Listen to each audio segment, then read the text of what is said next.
Hello, smart, fluent English students. How are you today? Welcome to one of the most important classes that we have during the whole year. As you remember, last class we discussed note making, and we'll review that very quickly before we go into our class today, which is on summarizing. As you remember, in note-taking, it was a very useful skill, and you take notes as you're studying and you review those notes for yourself. And there was two stages involved in note making. First one is reading and comprehending. You read the material, the chapter, or the passage, and you comprehend it. Then you identify the main points and the subpoints, keeping the purpose of the whole talk in mind. And then you have these notes, which is a very strong condensation of the whole paragraph or the whole chapter. And you can review these notes for your test and for later on. And as you remember, in note making, there was two formats. There was the outline format, where you put the title, and then the main subject, and then the points underneath. That was the outline format. And we also showed you the diagram or charting format, where you made a chart. Both formats are good for keeping your notes, and you can use those as you go along. And then using those two formats, there was 5 benefits to taking good notes. The first benefit was you better focus on the material. When you're taking notes, you focus well. It also helped your memory. It gave you a good memory. 20 to 40% better memory. And that's huge. That's 20 to 40% better grades, at least. The third benefit was it saves time. When you take good notes, you can just go over your notes, because you've read the passage, you know what's involved in the passage, but the notes bring you to that, and you can do that quickly. The fourth benefit was it helps you understand these concepts, the concepts that are in your work. And the fifth one, it helps you organize. And everybody likes to be organized, especially in school. And as you remember, we had a takeaway from the note-making class. And that was, the pen is mightier than the keyboard. When you write your own notes, you engage your heart. And it brings more of yourself into the discussion and into the learning. So now that we've reviewed the note-making, let's go on to our chapter today, which is called Summarizing. And summarizing, we do it all the time. And you think, we do it all the time? How do I summarize? Well, you go on vacation. You take a 3-day vacation. You go someplace. You come back. Your best friend says, what did you do on your vacation? You summarize a 3-day vacation into 20 minutes. You told them what temples you went to, where you ate, who you went with. You do a summarization. Or let's say you go to a movie. You go to see a movie about Krishna. You come back home and your mother says, what was the movie about? You summarize the movie. You tell her where Krishna went, who he took care of, what the lesson of the movie was. So summarizing is an important study skill. And not only important study skill, but you need to have this for your final examination. They will give you a passage and they will have you summarize it. So summarizing basically involves compressing ideas, compressing a passage into a smaller form that's easy to read. It also helps students to optimize their study time. You can't keep rereading these whole passages and whole chapters all the time. You have to summarize it into a smaller format that you can study for a final exam or during your quarterly exams. So we have a beautiful waterfall here. This is Niagara Falls.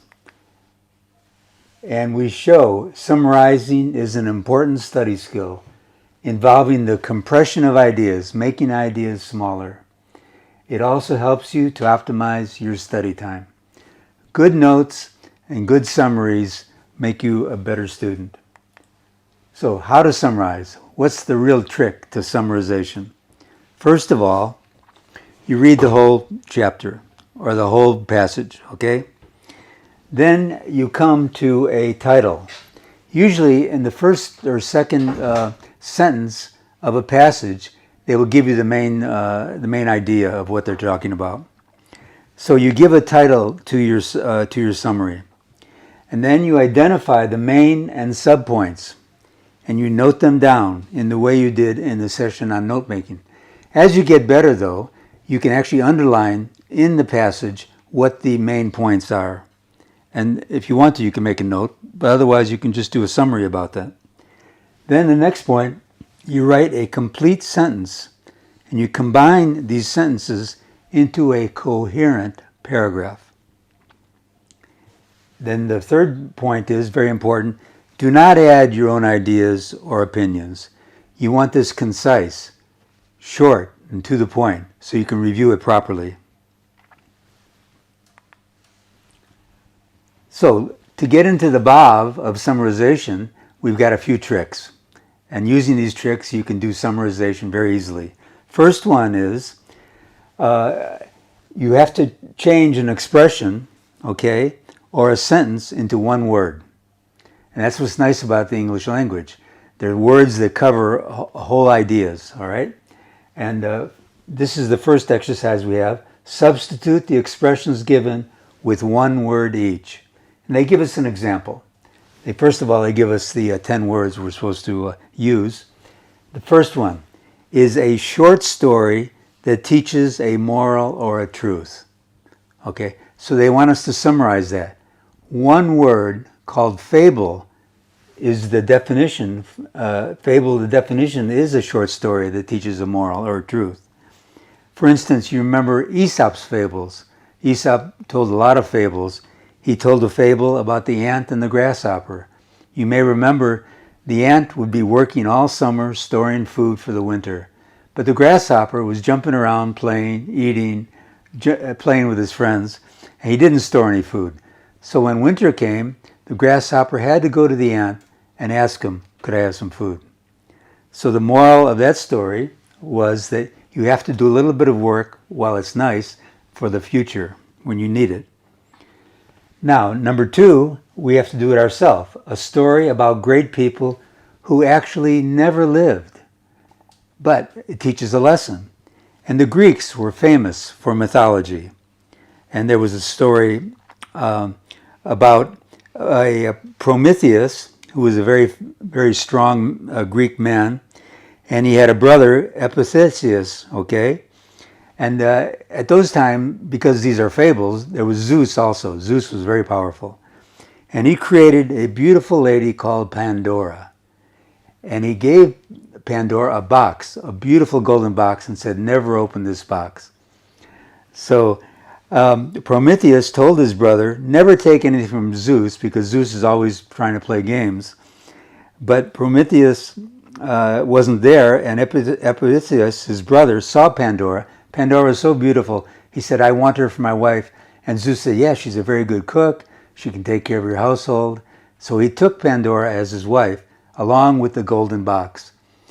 And later on, years later, Pandora could not resist opening the box. And she opened the box. And when the box was open, many negative things came out. Murders and bad weather and all these things. And that's why the myth is, never open Pandora's box. So number three, we have speaking one's thoughts aloud to oneself. And the most famous person that used this, okay, which is called a soliloquy, all right? I'll write that down for you. It's called soliloquy.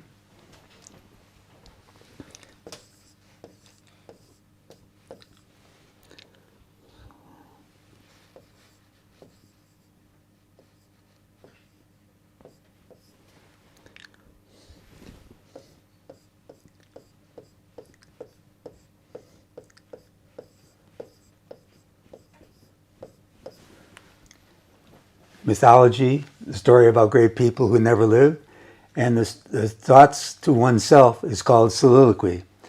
And the most famous person who talked about soliloquy and did those in his plays was Shakespeare. Shakespeare was a realized person, and he used soliloquy quite a number of times. His most famous one is in the play called Hamlet. And that soliloquy was a man in the play was talking to himself. And he says to himself, to be or not to be. He was thinking, should I live life? Should I go through all this trouble, or should I try to get away from life? And it was a very heavy conversation, but he was talking to himself in a soliloquy. One that we have in the class that we studied earlier was Romeo and Juliet. And in there, Romeo had looked at Juliet and thought she was so beautiful, and he said to himself, she does teach the torches to burn bright. He was comparing her to these beautiful torches on the wall, and he said, she is much brighter than these torches. And that's called a soliloquy. Now, to warn someone of impending danger is called portend.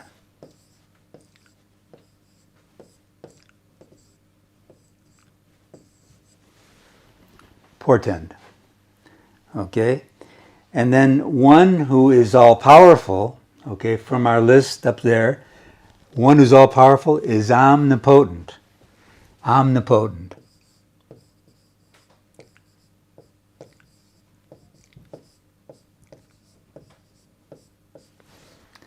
And who's really omnipotent? God is omnipotent. He can do anything at any time.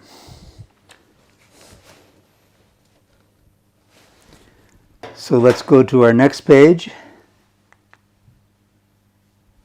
And we have number 6. One who sees the brighter side of life.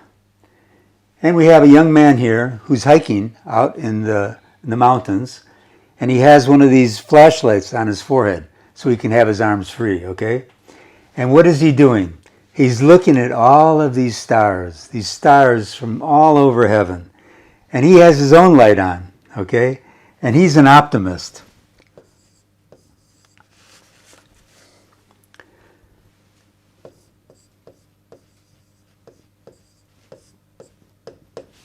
He's an optimist. He's thinking that these stars can see him, okay, and can see his light.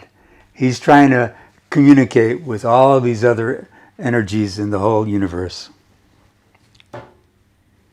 That's the definition of optimist. No matter how small you are, you can still communicate. Let's go to number 7. Number 7 is one who believes in the existence of God. Now we know God exists, and if you don't think he exists, he still exists. But if you know he exists, you're called a theist. Theist.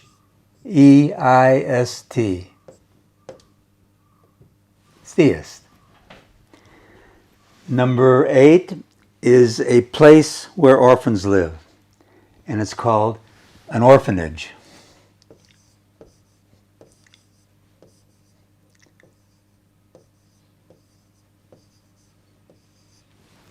And that's their home. They have no parents, so they live in a home called an orphanage.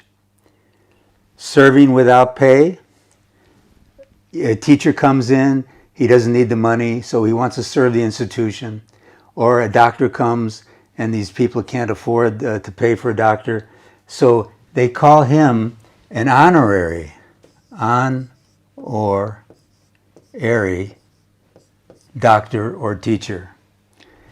And God, who gives us free water, free electricity, free sunlight, he's honorary too, isn't he? He's the highest honorary. So that's why doctors and teachers that work without pay, they're considered close to God or God themselves. Honorary. And then a place for keeping birds. Some people are so in love with birds. They love the colors. They love peacocks. But they want to keep them. But they want the birds to be free, so they'll set up a big space with nets all around it, and they call it an aviary.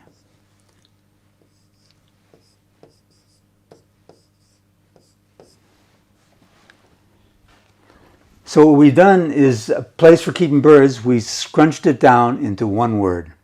So that makes it easy to summarize. So that's the first trick, is to use proper words that can cover many words. Now, there's a second trick that we can use for summarization, and that is to identify the main idea, leaving out examples or repetition. It's another way of condensing your ideas. Look at the following sentences. Okay. We have a beautiful house, okay, and it's meeting all the conditions that are done by the people that control housing, okay? Our building plans, before they built this house, they had plans, have met all the conditions that the authorities have asked for.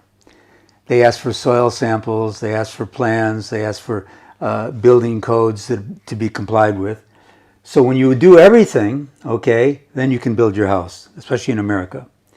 Now this sentence can be rewritten as, our building plans have met all the conditions of the authorities. Much simpler, much faster. Let's look at another sentence. There was a 20% increase in the taxes, and so there were serious protests against it. Nobody likes to be taxed. The government needs money, but they should make it a small amount, just enough to get by. And if you do a 20% increase, that's going to reduce the people's income maybe up to 20%, okay? So we have a young boy here, and he's protesting.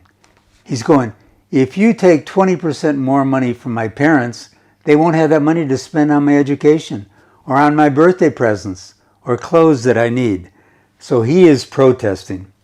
The reason this affects me, I was born in America on March 15th, which used to be Income Tax Day. Income Tax Day is the day you have to pay your taxes. So my aunts and uncles and parents would say, well, here you go. It's a small present because I had to pay taxes.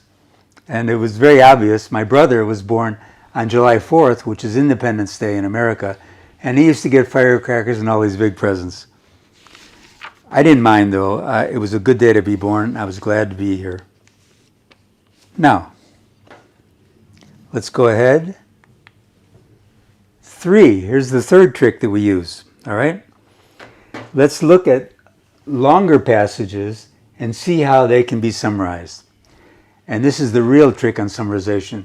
We can take wordy passages and come down to the real nuts and bolts in there so that when you look at the summary, you know everything that's there. And when somebody else looks at the summary, they'll get a good idea of what you're trying to convey. It's very important to understand that notes are for yourself. They're your notes, okay? But summaries are for you and other people because they can read the summary, get an idea of what's happening and learn something. And if they want to go further, they could study more about that particular subject. So good summaries are fantastic. So let's look at a longer passage and see how it can be summarized. Here's an example of a passage and its summary. Okay. It starts off, we are the masters of our destiny. Who shapes destiny? It is said that your destiny is right in your hands. So automatically, we can know that this whole paragraph is about destiny. So that will probably be our title, Destiny. We shape our destiny. We can create our own luck. Researchers suggest that luck is a triumph of nurture over nature. Nurture means your hard work. You're nurturing the situation, okay?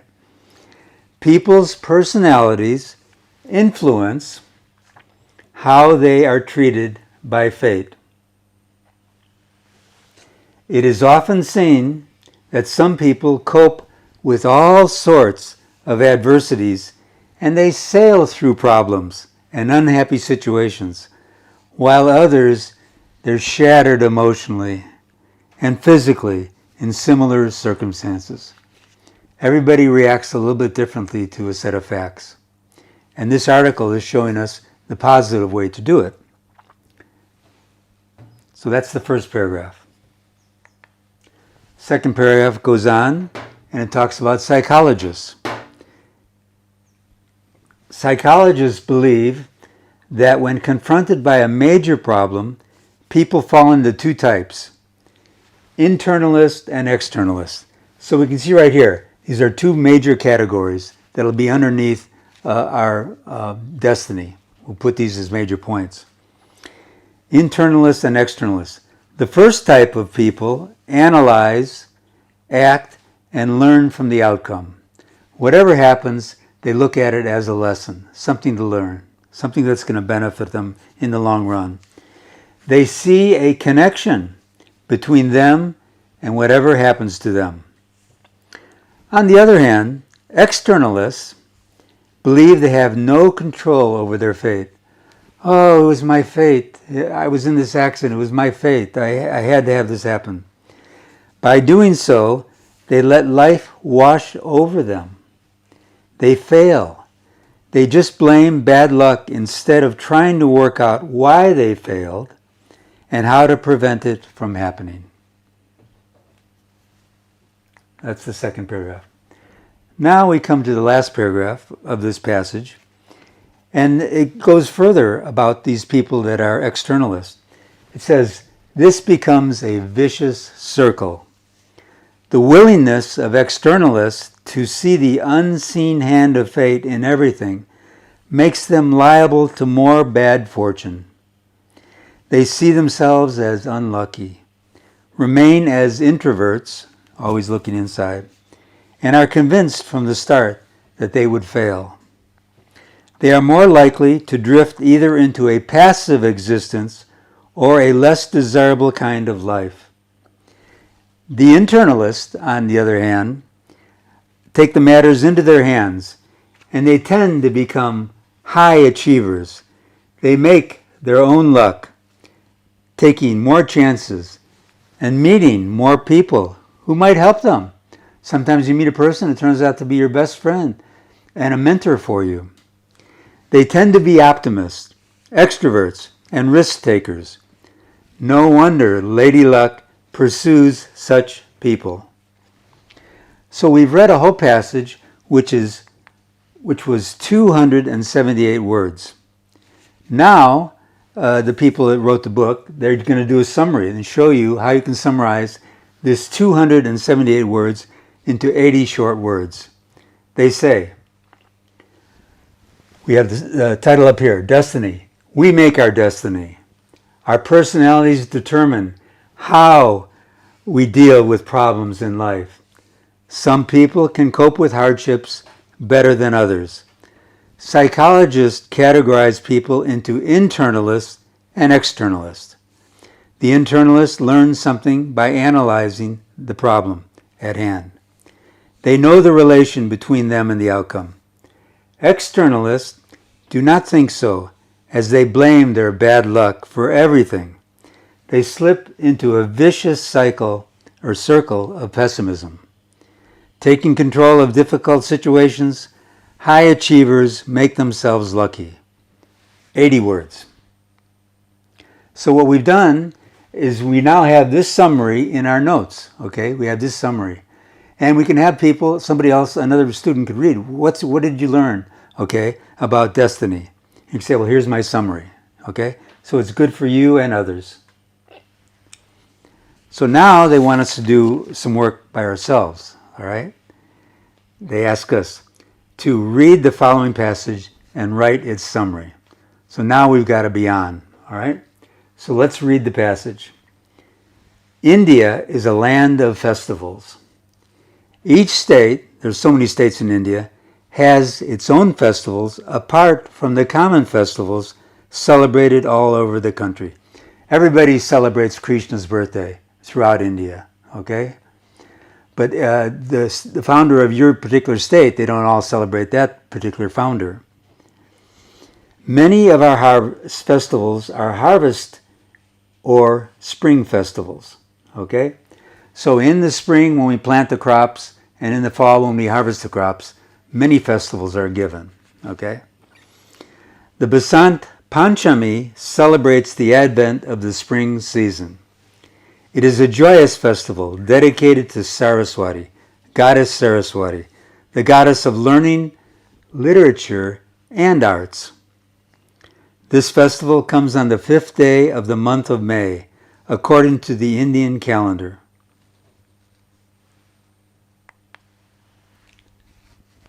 So we've got this whole passage, and it goes on. According to the Vedas, it is believed that the goddess Saraswati here, purifies our hearts and gives us knowledge. The goddess blesses us with the capacity to appreciate beauty and truth and inspires us to write poetry, create art, or anything of aesthetic value. You can see her, she's holding her musical instrument and she's blessing us, okay? And she's holding up other blessings. She's trying to give us the appreciation for art and beauty. That's the second paragraph, or actually the end of the first paragraph. The last paragraph says, ancient people have worshipped all elements of nature, such as the sun, moon, rain, wind, rivers, trees, animals, etc. You can see in this picture, here is a young goddess and an older goddess, and what are they doing? They're worshiping a dog, all right? They're petting this dog and giving it a lot of love. It's a beautiful dog. So you say, do they worship dogs in India? Absolutely. In Karnataka, in the city of Patna, there's a dog temple, okay? And it's called the Chanapada Dog Temple. And they worship the dog because it's so loyal and so noble to the owner. The composers of the Vedas lived on the banks of a river which came to be called Saraswati. They worshipped the goddess who was the presiding deity of the river. Even today, which is the day they're writing this article, on Basant Panchami Day, the goddess is worshipped with great devotion. People worship the deity by offering flowers or petting. They pet the deity. So, what do we have to do? So let's start writing our summarization. This is all about the festivals of India. So we start with the title, Festivals. Because we know they're festivals of India, okay? And we'll put the first sentence there. India is a land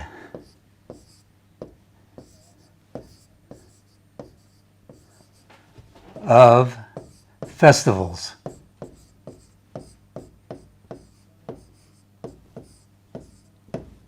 We have so many nice festivals in India. And common festivals like Krishna's birthday or Ganesha's birthday, common festivals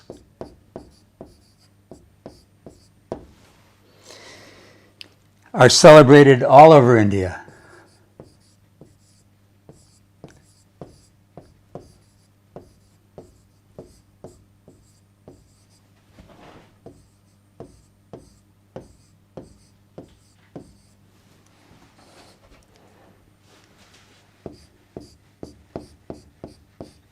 The whole country has a holiday on Ganesha's birthday and Krishna's birthday and Rama's birthday. So many festivals are there.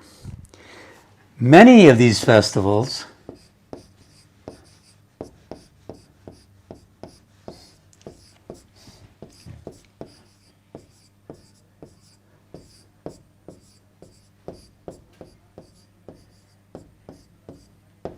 they talked about in the first paragraph are harvest or spring festivals.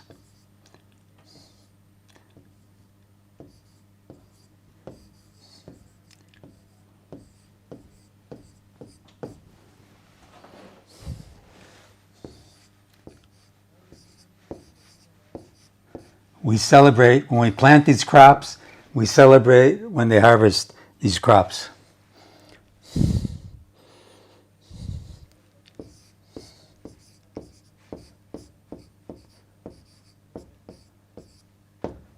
Celebrate the new year. Basant Panchami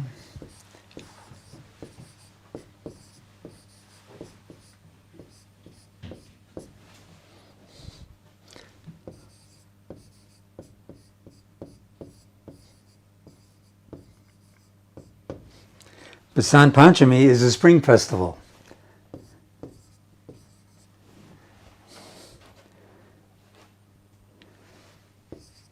Celebrated in the spring, first part of the spring.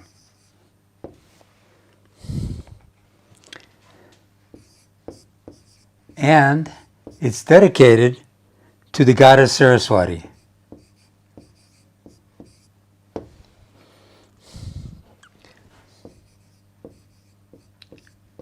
Which is dedicated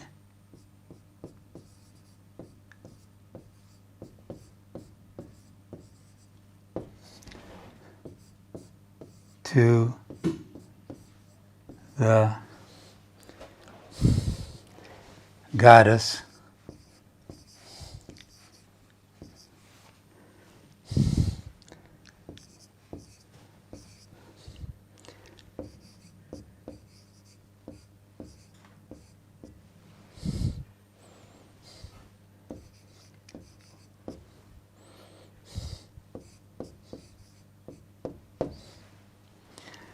So we've taken the first paragraph and we've condensed it down to just a few sentences.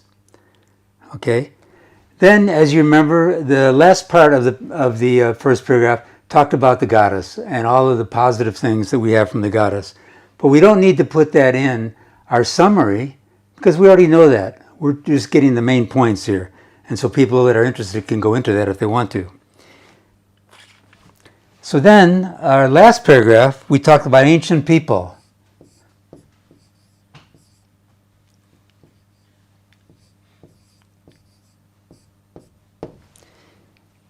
Ancient people. And the ancient people in India, they worshipped all of the elements of nature. They worshipped trees, rivers. You remember from our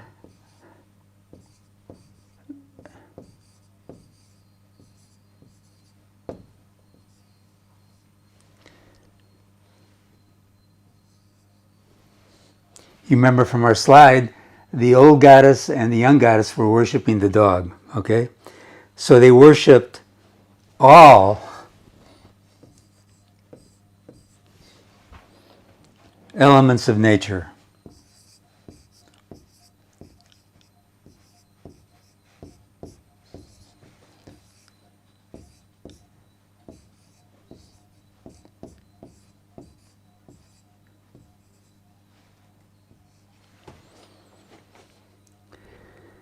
And then they went further in that paragraph. They worshipped the goddess Saraswati as the deity of the river. You remember these sages were living on the river. And so what they did was they worshipped Saraswati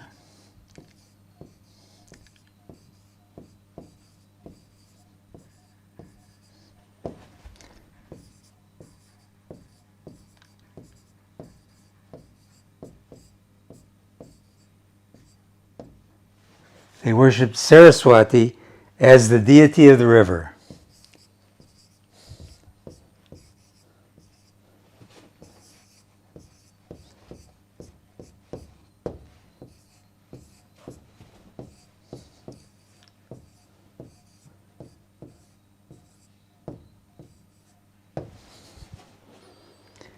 And then they ended up, the whole paragraph was saying that today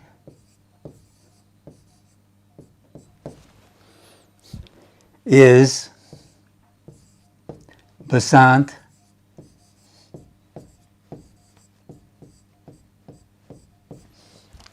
Panchami.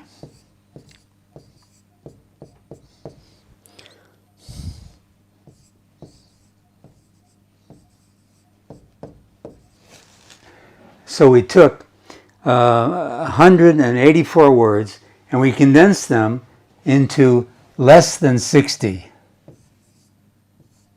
50 plus words. And what we've done, okay, is we've done a summary, a beautiful summary. You can come here and you read festivals. India is a land of festivals. Common festivals are celebrated all over India. Many of these festivals are harvest or spring festivals. Basant Panchami is a spring festival which is dedicated to the goddess Saraswati. Ancient people worship all elements of nature. They worship Saraswati as the deity of the river. Today is Basant Panchami. So that's a good summary. You cut your material down by 70%. What's the takeaway? The takeaway from summarization is this. You use words and phrases that are 100% accurate. A complete message all about India. And you connected your heart. You know about India. You know about the festivals. You're connecting with the people that you're giving the summary to. And they get more interested in India and the summarization of the goddess. They know about goddesses, they can study more. So that's an example of summarization. In your book, they have a passage on the Sahara Desert. So for your homework, what I'd like you to do is to write a summary of the Sahara Desert. And then we can go over that summary in our next class. Om Sai Ram. Thank you for listening.